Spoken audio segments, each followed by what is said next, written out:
yo quisiera preguntar... O pareu fent català, que vos entenc perfectament.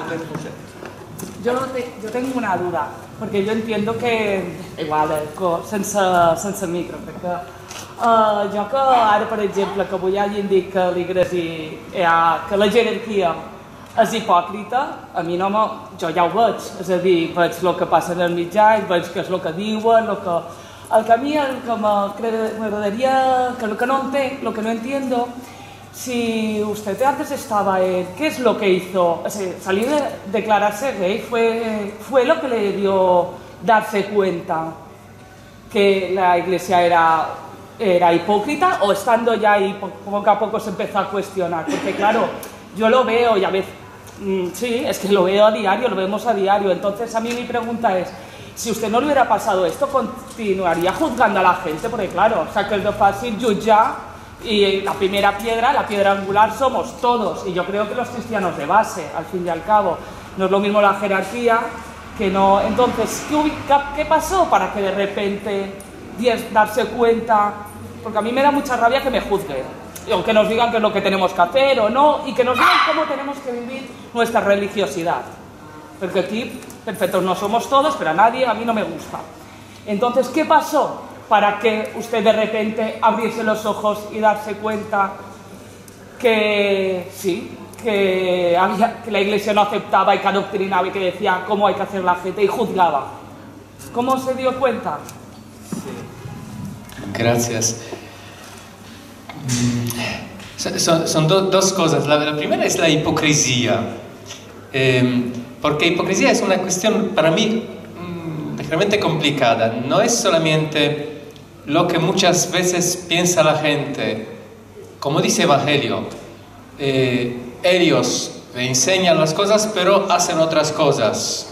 Esa es la hipocresía evangélica de fariseos, de escribas, y muchas veces así viene juzgada la jerarquía. La hipocresía que yo denuncio es un poco más complicada.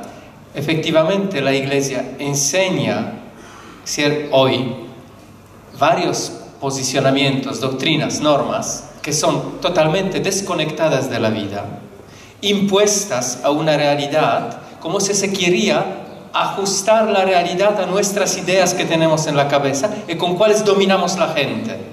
Es un dominio machista, un dominio misógino, un dominio de una heteronormatividad, etc. La iglesia descubre que efectivamente el clero, buena parte del clero no vive estas normas, o al menos no la condivide. Muchos curas en confesional dicen, yo no enseño que la homosexualidad es un pecado porque no puede ser, es una sana orientación sexual. ¿Ves, Christoph? Yo a los gays que vienen a confesarme a mí digo otra cosa, ma esto es también hipócrita, porque tú deberías decirlo abiertamente a tu iglesia y no en confesional, en escondido. Entonces, hipocresía que yo denuncio es enseñar falsos posicionamientos que no tienen razones por cuales podemos enseñarlos, imponerlos a los demás, no vivir segundo, pero no permitir de estudiar, de reflexionar y de cambiar nuestros posicionamientos. Es un poco, se descubre un cura que tiene una buena relación de amor con una mujer o con un hombre, y lo se rechaza automáticamente cuando la cosa diventa pública. Mientras se debería reflexionar sobre la humanidad que está detrás. No perseguir automáticamente, formalmente con las leyes, a pensar, ¿es posible que nuestras leyes no son adecuadas? ¿Es posible que estas leyes son corruptas? No reflexionan, y es así, celibato o rechazo de homosexualidad. Entonces, la hipocresía es el rechazo de reflexionar sobre normas que no reflexionan la realidad, mas que nosotros imponemos a los demás. Cuando yo me doy cuenta de eso, claramente no en el momento de mi salida del armario, pero antes, algunos años antes, Cuando empezó, yo fue como no sé cómo se dice en castellano, uno que está siempre en biblioteca, siempre una rata, sí, soy una rata. Entonces, yo no tenía vida, yo estaba con mis libros de teología, de filosofía, con mis clases en la universidad, y me doy cuenta en un cierto momento que ma yo soy totalmente desconectado de la vida. Yo he construido en estos libros mi vida alternativa, todo teórico, todo abstracto, nada de real. Y además empezaba a descubrir que estos libros de teología no se confrontan con otras ciencias. Están en contradicción con lo que dice medicina, con lo que dice psicología, sexuología.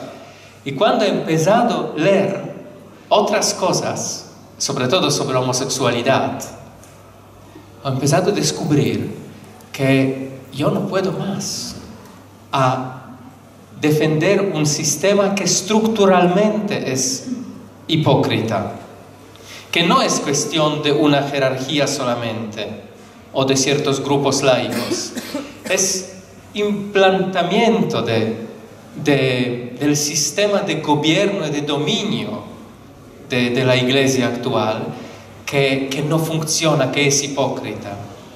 Entonces, mi proceso es más largo. Yo siempre digo que el proceso de salida del armario es casi un proceso de toda la vida. Antes fue inconsciente, porque yo fui convencido que debo esconder ante mí mismo que soy gay. Tenía asco de mí. Me odiaba realmente. No odiaba a otros gays. No tenía jamás este sentimiento homofóbico que tienen el clero, los curas. O en el Vaticano era nuestro pan cotidiano. Pero yo odiaba a mí mismo. Yo sabía que es algo de enfermo. No quería aceptarlo dentro de mí. Me convencía años y años que no soy gay, que lo que siento, no tenía relaciones sexuales con nadie, pero para saber que eres gay no es que debes tener relaciones. Yo no vivía jamás serenamente mi sexualidad, jamás no estaba en paz con mí mismo. Prácticamente se desarrolla un estado de un estrés enfermo. Vives totalmente, todo tiempo en estrés que alguien te descubre. Y de verdad nadie no pensaba tampoco que yo no hacía nada para poder ser descubierto como gays. Pero tenía miedo, por ejemplo, que yo para una broma no entiendo bien, me hago descubrir que yo también tengo sentimientos de un gay. Y esto es algo que te forman por toda la vida, que te estigmatizan, te convencen que eres patológico, que esta es tu cruz, que debes llevarla en manera escondida hasta el final de la muerte, luchar que nadie no te descubre. El estrés es como tu compañero de viaje, como una enfermedad con la cual tú debes acostumbrarte a vivir, como muchos enfermos. Pero yo no, gracias a Dios, con mi homosexualidad no soy enfermo. Y este es descubrimiento. Entonces yo, con estudio de homosexualidad, empiezo a descubrir la falsedad e hipocresía de la iglesia en muchos otros campos. Porque después descubro que la homofobia está en realidad conectada con misoginia. La homofobia es solamente, la miedo e odio de los gays es solamente una otra cara de miedo e odio de las mujeres. Es curioso, esto en Vaticano he experimentado cada día. Nosotros no estamos bien con mujeres. No sabemos cómo estar con mujeres como con personas iguales. Nosotros sabemos cómo disfrutar mujeres, que deben servirnos. Sabemos cómo tener relación con una mujer que es una criada, que que debe dedicarse a servir. Y no tenemos una sana relación con mujeres como otra persona que piensa, que quiere, que tiene sus derechos, tiene su identidad, que no es un hombre a cual falta algo, pero tiene su identidad, sus derechos que nosotros no respetamos porque exactamente estamos llenos de un miedo. Cuando tú tienes miedo de algo, empiezas a odiar la fuente del miedo. Cuando tienes miedo de refugiados, es muy fácil pasar a un odio total, a rechazo. No quiero saber, no quiero conocer, lejos de mí. Y bueno, mi iglesia, nuestra iglesia hoy, por sus jerarquías, no solamente jerarquías, mantiene los miedos de las diversidades. Es paradójico porque el catolicismo es la alegría de las diversidades, es la universalidad de las diversidades. Cada persona tiene espacio en el proyecto de Jesús. Y bueno, la iglesia es la primera institución de rechazo, de exclusión. Yo, últimos años en la congregación, cuando empezaba a confrontarme con la realidad, descubría cómo nuestra iglesia hoy, el mundo, es una de las instituciones más potentes que trabaja contra derechos humanos. Al mismo tiempo, anuncia todo el tiempo que nosotros defendemos las personas humanas. Defendemos los derechos. Cuando el Papa encontraba Unión Europea últimamente, todo su discurso recordaba persona humana y derechos. Y yo pensaba, pero mi iglesia, cuanto más anuncia la centralidad de la persona humana, tanto más olvida los derechos de muchas categorías de personas y también de las naciones. Lo vivo en Cataluña, con negación de derecho de autodeterminación por parte de la Iglesia, que es un caso también muy particular de una herejía total, porque nuestra doctrina social en Iglesia, en teoría, lo reconoce, en práctica no lo reconocemos, lo negamos. La hipocresía tiene un vuelto muy complicado, no es solamente...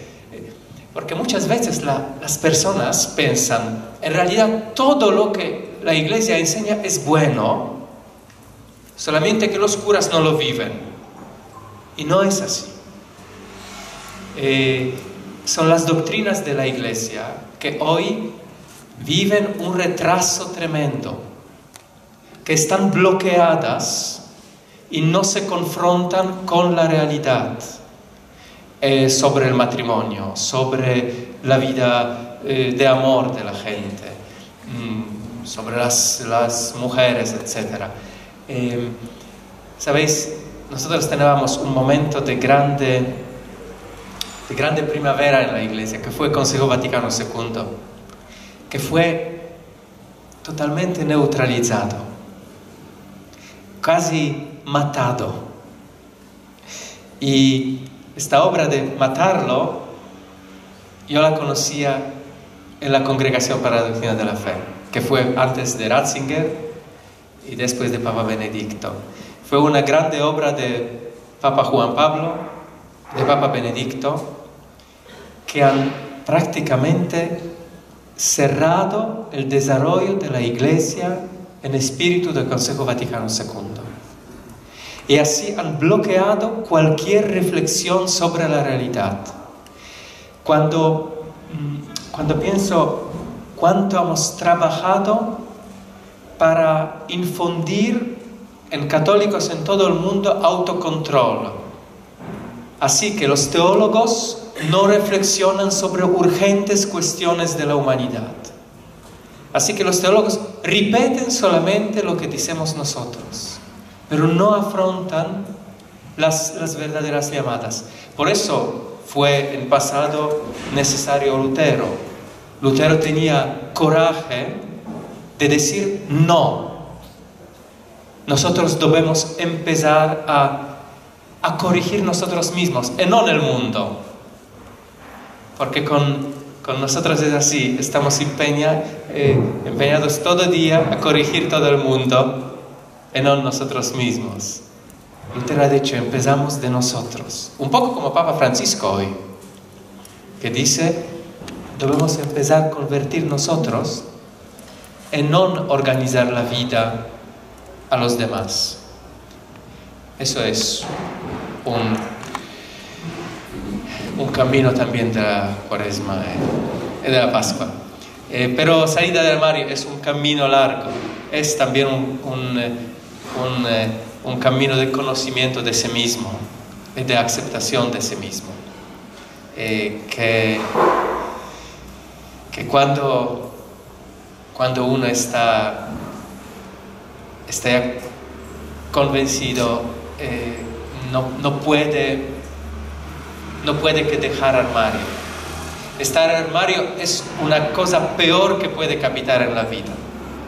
Y quiero decir una cosa, no solamente gays están en el armario, también muchas otras personas. Cuando una mujer no afirma la propia identidad y dignidad e exige respeto por sí misma, también está en un armario, porque se somete a una sociedad patriarcal y machista. Y cuando un pobre no exige respeto por la propia identidad y propia dignidad, también está en el miedo de un armario. Tener coraje de decir quién somos es la verdadera reforma de la Iglesia y de cada sociedad, de cada realidad humana. El coraje de decir un poco como Lutero decía, yo estoy aquí y no me muevo, y Dios está conmigo.